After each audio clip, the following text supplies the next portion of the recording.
Hello, Wake Up New Zealand, Carol Sakey here. I recently bought the newspaper, New Zealand Herald, and I don't usually buy the propaganda machine stuff, but I saw this interesting article and I want to know what it was about. And it says MPs hear views on congestion charging proposals.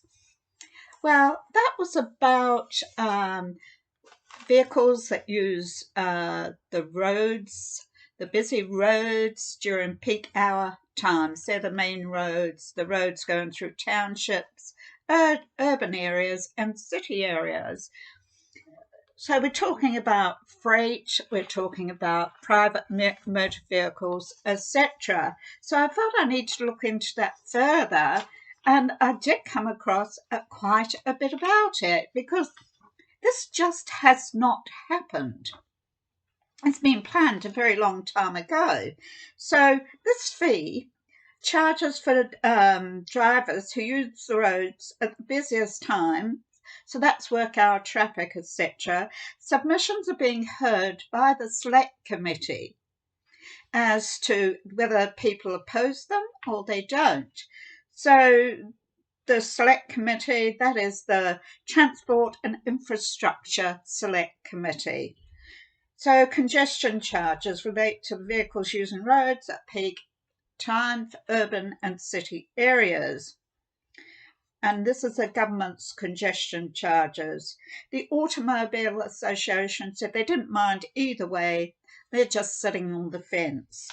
And Auckland Federated Farmers, they didn't oppose that, but they did ask for an exemption for freight when it comes to agriculture and livestock and primary goods. And he got this is Federated Farmers Richard Garner, and he got quite a sarcastic response from Labour MP Helen White, and she responded in a blunt manner.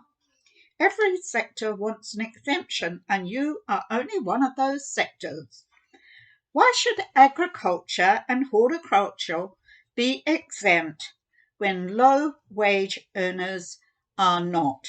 Low-wage workers are not. So no special exemptions for the farmers, for the freight that carries agriculture, etc. Yes, all will be seriously affected because once these charges go on, everything else is going to go up. Your food is going to go up. So you're talking about products and services increasing right across the board. So that will hit every household in New Zealand. It will hit all your taxpayer pockets. And a lot of people will be seriously affected who are already struggling. So small businesses have suffered severely already. So this is going to affect small businesses too. So when I say it's going to affect small businesses, there's other things happening as far as the traffic is concerned. The parking outside shops, that what they're doing is taking away, decreasing a lot of parking outside shops. So that convenience of parking outside the shop is being taken away and replaced for the use of bicycles, walkers, and e-scooters and that sort of thing, skateboards. So that has already had an impact on businesses. All parts of the Greater Auckland area. So this is the Auckland City Greater District Plan between 2018 to 28, where they have planned all this to happen. So small businesses, farmers targeted, everyone being targeted. And these are UN global plans that are being carried out by our central and local government and our local council authorities. And you may well have seen the wooden planter boxes everywhere. And this is all part of it, widening the shoulders of the roadsides, narrowing roads, and masses of planter boxes, stopping people from going from one street to another, and diversions of traffic, and also jatterbars, more jatterbars. And not only the more jatterbars, but they're increasing in height. That means that really slows the traffic down, can cause bottlenecks and slower traffic. So what they're trying to do is making it really horrible for you to travel in your car, will make you frustrated and angry, not want you to use your car because it's too much of a chore to do so. They just want to get you out of your car. So we're looking at more loss of income for small businesses once again. So everyone's going to hurt with these actions. So venture capitalist Lance Wiggs, he actually put a submission in to the Select Committee on his own behalf. And he said it was critical not to manage vehicles, but to actually reduce vehicles. Well, who is this guy? Lance Wiggs. He manages the $50 million Pinukaki Fund, Climate Venture Capital Fund, a group of investors, scientists, business people. That's who he is. No wonder he says this. So his website, it says, we want to take advantage of and accelerate an entirely predictable revolution. We intend to move quickly to make investment, overseas investments too, locally and offshore. And that's what the website says. It states transformation on a global scale, global carbon budget sharply reduces emissions. And he said we need zero emissions globally as soon as possible. It will take a team of 7.8 billion people to achieve these goals. Just what the UN says, because they say 7.8 billion, that's the whole damn world. So that's everyone, everywhere, every age, leave no one behind. And that is a quote of the UN, leave no one behind. The Global Strategy of Vaccines, 2010, 2020, leave no one behind. So that's the entire world's population. So we're talking about commitments by governments, industry, society, organisations. It's huge. Lance Wiggs' Venture Climate Action Wealthy Fund generates demands for technology and business that will transform, redesign the whole world. The way you think, the way you believe, where you have an opinion, the way you act, the way the whole designing aspect of human life itself. And it's not business as usual. This is a redesigning of life. So Stuff New Zealand reported on March the 18th, 2021, government investments approved links to human rights abuses. So what's that about? A government seed fund, a Chinese tech giant blacklisted for human rights violations, allowed investment into New Zealand companies that partnered with Chinese businesses. Aspire, New Zealand seed fund, had a stake. Those two companies were i4Tech and Aspire Seed Fund. So Aspire has been owned by the government, and that's Venture Capital Fund, invested twice in blacklisted Chinese companies in 2018 and 2019. Third, and in December 2020. So it's not just about emissions, it's about being on a mission, a global mission, acceleration to UN Agenda 2030, to population control. To collaborate and finance through investments, onshore, offshore, and control populations.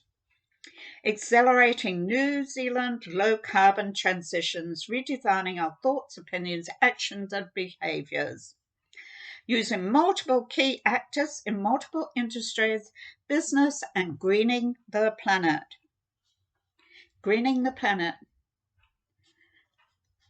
Greening, global greening, is the mask that hides the ugly face of Marxism, socialism and communism. It's all about control.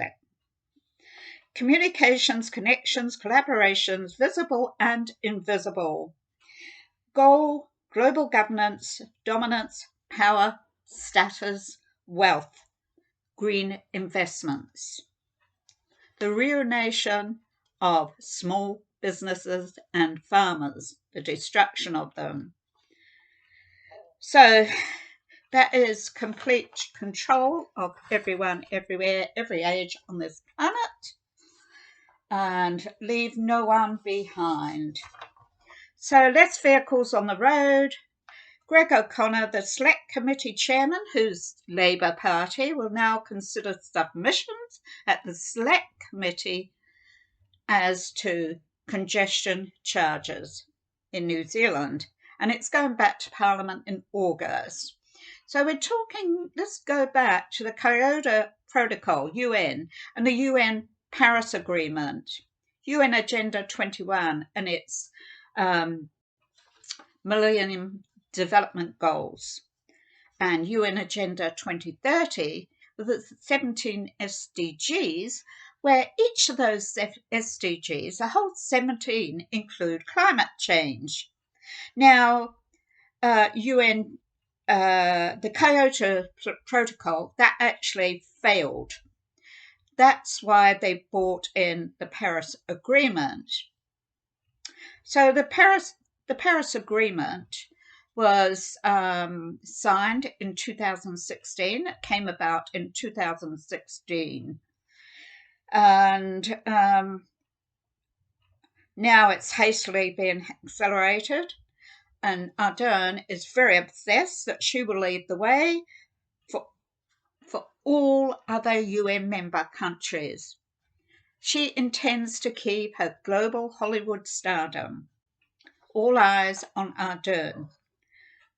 So we're talking about 17 global sustainable development goals for the whole world, 169 global targets, and a one script living, every aspect of your living, one script for all, unborn and born, from the cradle to the grave. So individual UN member countries to report back at regular intervals as to their progression, as to how they're accelerating UN Agenda 21 climate action plans. So the Kyoto Action Plan was adopted on the 11th of December 1997 and there was a predetermined plan. And then there was a crisis intervention resolution. So first of all, the plan, what they'd thought up, and the crisis that was going to be introduced. And they already had the predetermined plan, which was the solution, the post-solution, which they brought about when the crisis actually intensified. And they rode in like knights in shining armour that have come to save the world. Without that crisis, they could never do what they're doing now. And it's the same with the dreaded lurgy, the global dreaded lurgy. So, decade of vaccines. If we didn't have the crisis, we couldn't play out the plan for the UN decade of vaccines, that strategy. And from 2010 to 2020, now we've got 2020 to 2030. It's all determined. So demanding that this horrific crisis scenario be taught in schools. That's the climate alarmism. And Chris Hipkins put it into the curriculum, the school's curriculum, so that kids were taught that there had to be emergency action because the planet was on fire. There was going to be a premature, horrific ending, and the seas would rise up above their heads. So they must act now. So they had the climate for schools strike and the demands on the government to change things and to act now. It was all done by pre-planning, causing the crisis, and then children going out with their banners, and then Jacinda Ardern bringing in to the Parliament the climate emergency, where she brought about all those stricter rules, that was planned, it was pre-planned, all the regulations and targeting farmers. So why was she targeting farmers? Because UN plan, their pre-plan, is to have rural communities migrate into urban city areas, into pack and stack apartments, masses of them, in highly densified, populated areas, in urban city areas, intensely populated. More can be controlled by centralised government. It's all about centralised government for everything right now. Centralised land control management. Same with the water. And that's what's happening. So they're targeting farmers, get them off their land. They are the food source. And once you control the food source by centralised government, then you control the people. Those that control the food control the people, and that's the way it is. So, Parliament, government planted the seed of fear for these kids, waiting for it to grow to action their plan through children crying out for action to save them from these horrific events. Accelerated control of New Zealand farmers being targeted, the food source, control the food, control the people. Please note, people, none of these political cronies, none of these leaders over these decades has publicly spoken out about how this world governance is going to control everyone, make them into slaves, make them into sheep. The population department, the population section of the UN, they actually have counting of stock, populations from each country. New Zealand stock take of the people in New Zealand. Who goes to school? Who doesn't go to school? Who plays hooky? How many children? How many abortions? And so on and so forth. That's so they can keep control. So this is all allies collaborating with the UN for UN Agenda 21, UN Agenda 2030, Kyoto Agreement, and the Paris Agreement. And this is where it's all come from. And all agreeing to control populations globally, a one world governance. So first, the global plan of action to control the entire population of this planet. To make that happen, they have to establish a crisis, a global crisis. Then they bring in their predetermined plans to make that the solution.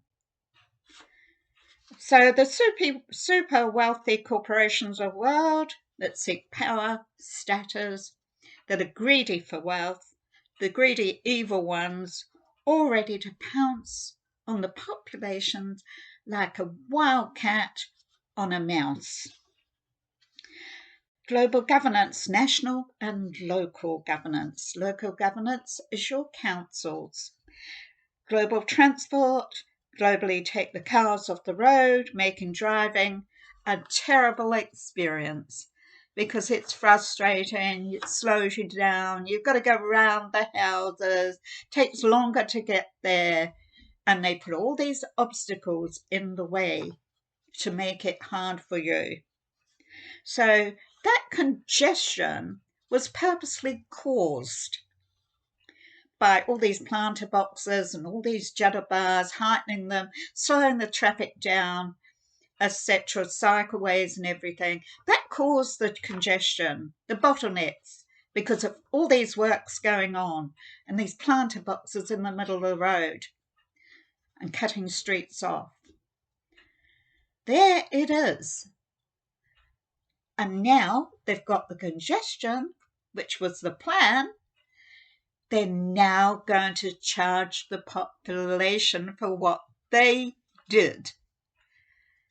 They introduced that crisis purposely. This is a UN plan, and it goes back, way back, 1997, if not before, to slow the traffic down, destroy small businesses, wider shoulders beside roads so cars can't park outside shops, deplete parking spaces. Auckland Hospital recently, healthcare staff had to go to work extra early. They slept in their cars because the council is taking the parking away inside the domain beside the hospital where they usually park, because they cannot get the parking inside the hospital unless they pay that expensive parking all day. And that's what they've done. So people feeling angry, anxious, avoiding using their cars. That's the idea. They're doing it purposely so. The global greening, the mask that hides the ugly face, global greening, the ugly face of socialism, Marxism, and communism. So, Rahm Emanuel's quote, "You never let a good crisis go to waste," meaning that it's an opportunity to do things that you couldn't do before. And for sure, if they didn't cause the congestion, you couldn't have the congestion tax. And that's the way it goes. Global plan, global action, global national governments, the global national media machines, propaganda machines that are owned by wealthy corporate bodies and invested in by wealthy, greedy philanthropists. The propaganda machine that spews it out and has people who do not know what's going on believing that what we are saying, which is the truth, and they say it's misinformation, calling us conspiracy theories every time we speak the truth. They want to shut us down. The government, none of those political cronies in the cesspit of Wellington are speaking up. They are traitors to our country. So all key players in the propaganda machines, the lies, and they call the truth misinformation. Determining laws, abiding citizens that oppose the global national political narratives. So every time you oppose the government's narratives, these socialist Marxists in Parliament and these organisations, those parts of society that are Marxists, the activists, etc., radicalised leftists, What do? They hunt you down. They character assassinate you. They try and stop you by any means they can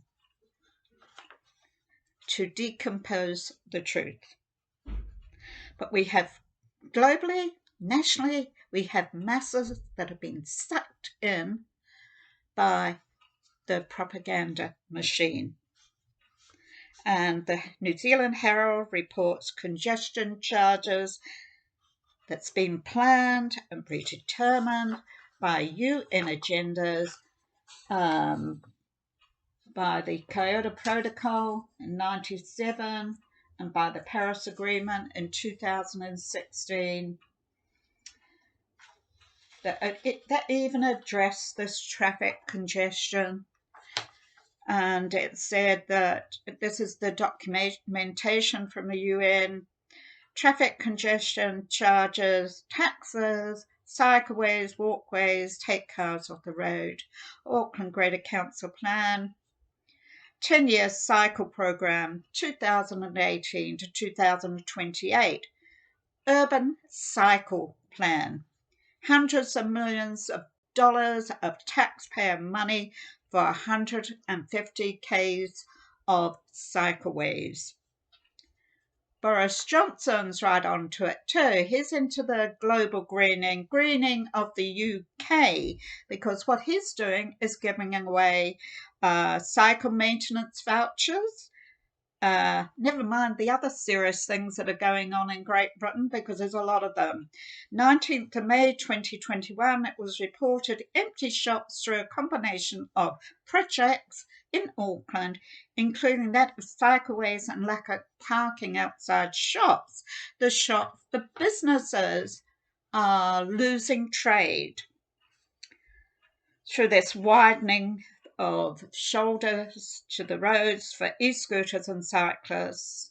And that's happening in all urban and city areas right across New Zealand, by the way, none more so than in Auckland, Judaba City. So recent newspaper complaints of shortages of car parking. COVID rules, work from home, work online, reduce cars on the road, get out your car, more control levels, don't use your car, decreasing cars on the road, increased electric cars. We hear all about women in the news, women as leaders. Okay, when we come to electric cars, where are we going to dump the batteries for these? Now, take gas guzzlers off the road. And the UN says, use women for this. Women to be leaders of climate change. Women are less likely to drive gas guzzlers. All in the UN, women and girls as leaders. Women determine the family purse, global greening products, more likely to drive small electrified cars and more likely to accelerate and drive action for climate change, determine population behaviour and depopulation, because they're pushing the abortions too.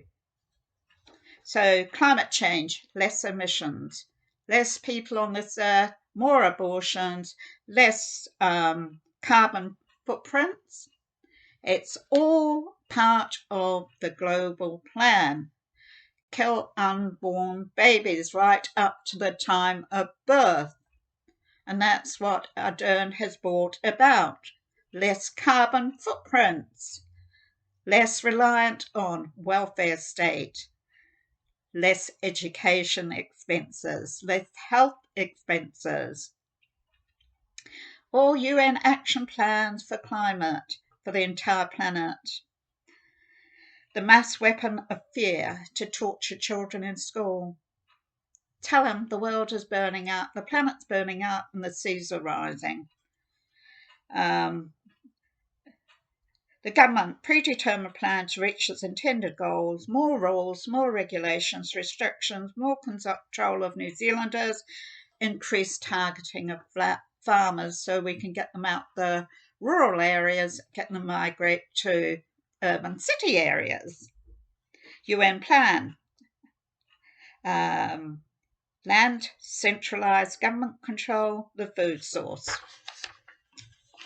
So the introduction over decades of legal fictions, and this is what it is, legal fictions, global, national legal fictions, opportunities to change human behaviours, thought patterns, action, behaviours to bring about a global governance. We now have a global governance. They are just accelerating their targets and their goals. And no one is to be left behind. Everyone, everywhere on this planet and every age. And back to transport congestion charges. UN documentation describes freight and motorisation, including road charges and taxes.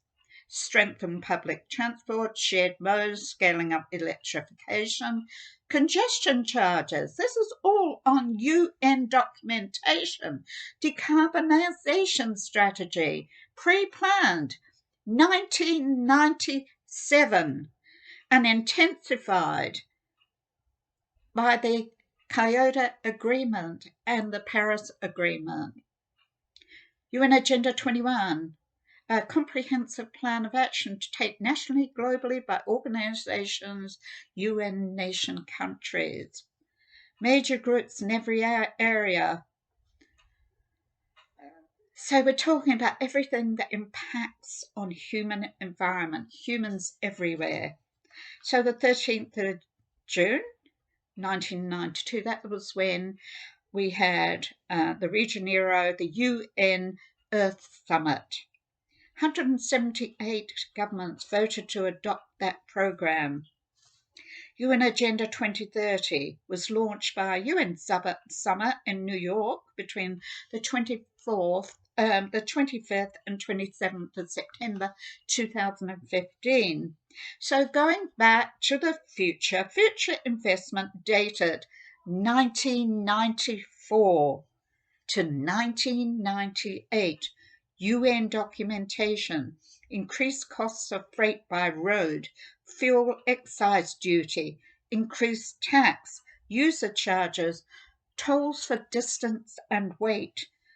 2016 UN document, UN Agenda 2030, private investment into global shift, rural migration to urban city areas, motorisation, shared mode, reduce cars on the roads, use public transport, urgent action for climate change as soon as possible.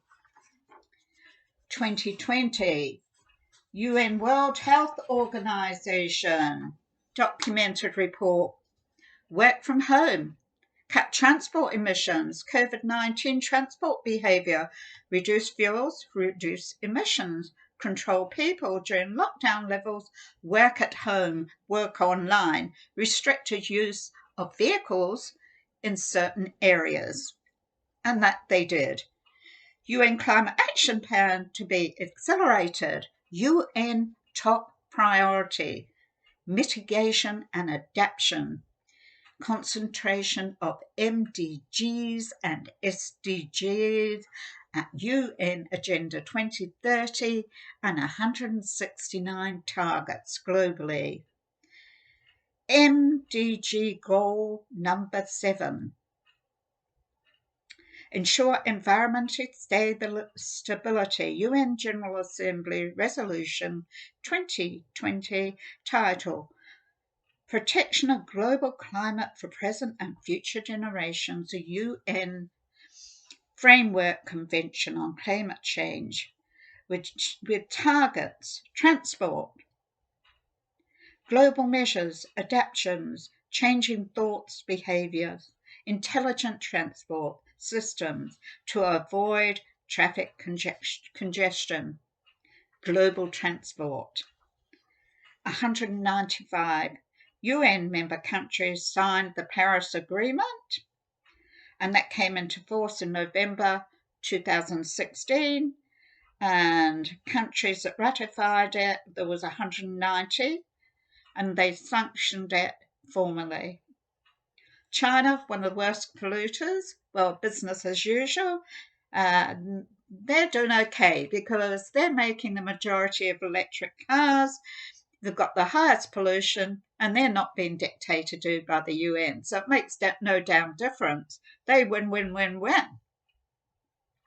So they fit like the hand inside the glove of the UN, and they have 8,000 peacekeeping troops that have joined the UN forces. So that's China for you. They're certainly not going to suffer. So we've got 2011, UN established International Transport Networks Adaptation as an international legal framework for climate change action plans. So that's May 2011. You see, it's been going on a very long time. Construction and development on road networks, global policies, central and local governments. So this is about resilience in transport. Stop misinformation, stop the truth. Reduce car use.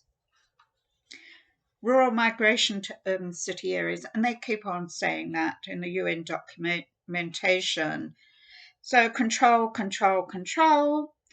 Documents UN plan, reduce car use, increase public transport, shared mode, mitigation from rural to city areas, sharing shuttles, sharing rickshaws, sharing personal vehicles, bike sharing, sharing rental vehicles, sharing taxis, cutting down on cars.